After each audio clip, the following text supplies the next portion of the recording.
nke anụnwa bụ update gbasara akụkọ Itonda na Emenike dịka igwefa zipụkwanụ ndị ya eje n'ụka ka amalụ na ya bụ Emenike na ọ dị ndụ ka ọ nwụrụ anwụ. Unu n'anya n'ife onyonyo a unu ya afụkwana igwe ndị Enugu Ukwu fụkwanụ ndị o zipụrụ ya bụ njem kafa jee n'ụka jee mee nyocha na nzacha kafa jechalụ ya bụ ife kafa nọzi ebe a wee na-akọwara igwe ifefa jetakwanụ na ifefa na-akọwa ebe a bụ na ya bụ Emenike na ọ dorozikwanụ ndụ.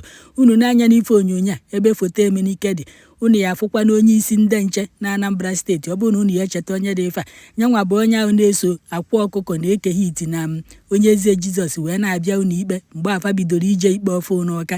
Onyanwa dị ife a nyanwa bụkwa na onye fa jee n'Ọka wee jefu wee mee nyocha na nzacha ọfụma wee na-achọpụta na ya bụ Emenike a na-ekwu maka ya na ọ dorozikwanụ ndụ na onye nke bụkwanụ Itonda na ndị uwe ojii akpụrụgokwanụ ya na ọ nọ na kọstọdị ndị uwe ojii. Unu ya ege ntị ka unu nụkwanụ mbọsị akara agba ọzọ ka amalizie na ya ebupụta ozu Emenike kafa ya ekwuzikwanụ na Emenike nafe enyiri enyi kafa edebere ya na mọchụwa ebe a na-echekwaba ndị nwụrụ anwụ.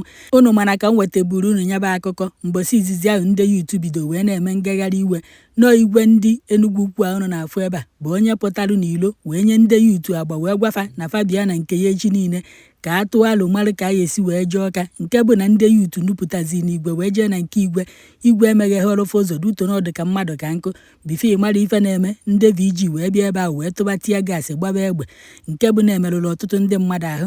Mana ndị YouTube obodo pụtara mgbe a na-aba mba ka esi wee merụfa ahụ mana fa pụtakwazi kịta wee na-ayọ igwefa mgbaalụ na ya biko gbaalụfa dịka fa si wee bịa mbọsị ahụ na-eme mkpọtụ na ka fa si wee kwesị ịbịa mbọsị ahụ abụghị ka fa si wee kwesị ịbịa na fa kwesịrị fa bịa fa jụọ oyi ewere nwayọ kwuo ife na-eme mana nke a fa bụ ma egwu nyelụ mkpọtụ wee bịa fa yogokwa igwefa mgbaalụ wee sịkwa ka nyọkwa mgbaalụ nke m ndị Enugu Ukwu biko kwana unu mana o nwere onye nke ntị iri toro ogologo nchekwa na ọnyanwa bụ igwe ndị Enugu Ukwu ka a na-etu ya igwe amaghọ nnọọ nwa afọ mara igwe ndị Enugu Ukwu biko nu nekwe na onye nke bụ igwe ndị Enugu Ukwu ebe anụnwa igwe ihe adịo ka hapụ unu ka unu na-enye bụ ife onyonyo ụmụ na-asị na ejebe aka alaeze anaghị aka alaeze anyị n'obi igwe agbara nze ka igwe anyị bajete on behalf of our brother 001 go ahead.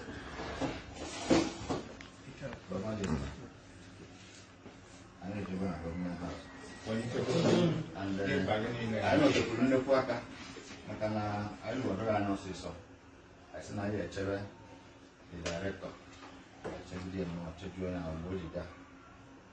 And I don't cut up. Director of I'm going to check my assassin under him.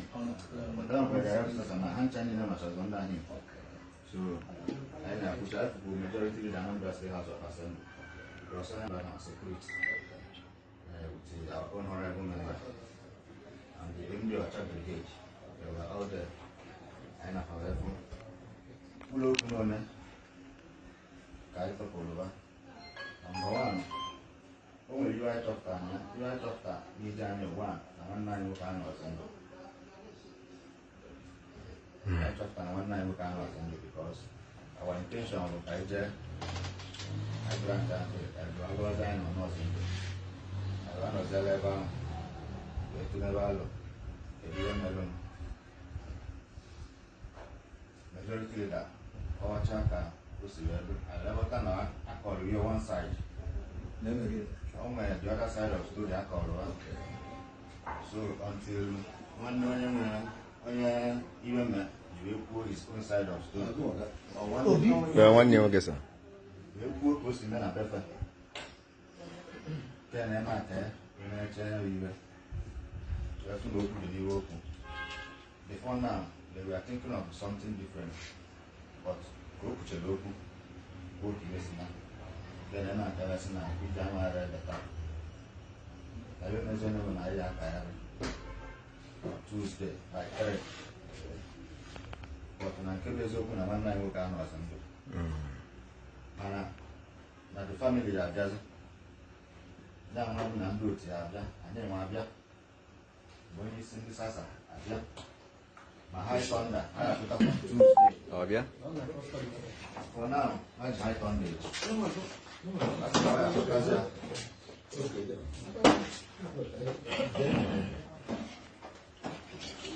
Tuesday, I have to come high thunder. Currently, high thunder on detention.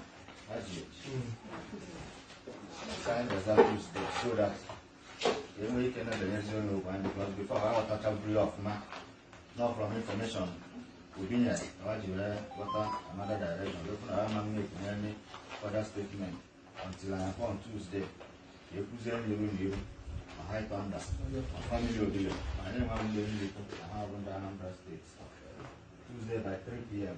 an appointment. It was the America was very nice in his explanation. He was also considerate and compassionate. Both to be a human and young and Tuesday. That's very good. This year, they will be back on No. the 30 people. Are you playing though? Mom. Great years ago. No. No, Limna. That was saying, The key is that can you go do more for keeping you waiting. In as much as now, the group will tell you about appointment, but we are here. Like our governor will always say, now you can apply for the job and you employ us. So we don't employ like I am here. So we don't apply. So the talk about I'm out of academy. Okay, sir. Where's the Bob? Manga and India join us. So I invest. Good, sir. Then K1, on behalf of the government of Anambra State, as the government of Anambra State, I do with every sense of responsibility.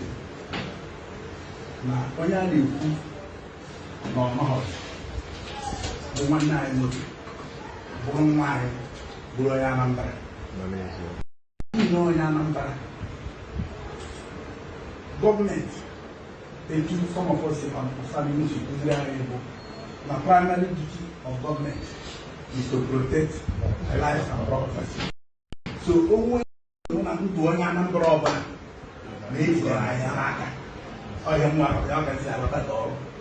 so, even the Lord you can buy into the market. When I want to pay, I'm doing a number of so, at any given time, when you're number of well, require when we see women, we are as I in the body. Now, those yet to do with I am first and foremost that apologize to you, not the car, or I have the Aurora. Then, in case I put my age out of money.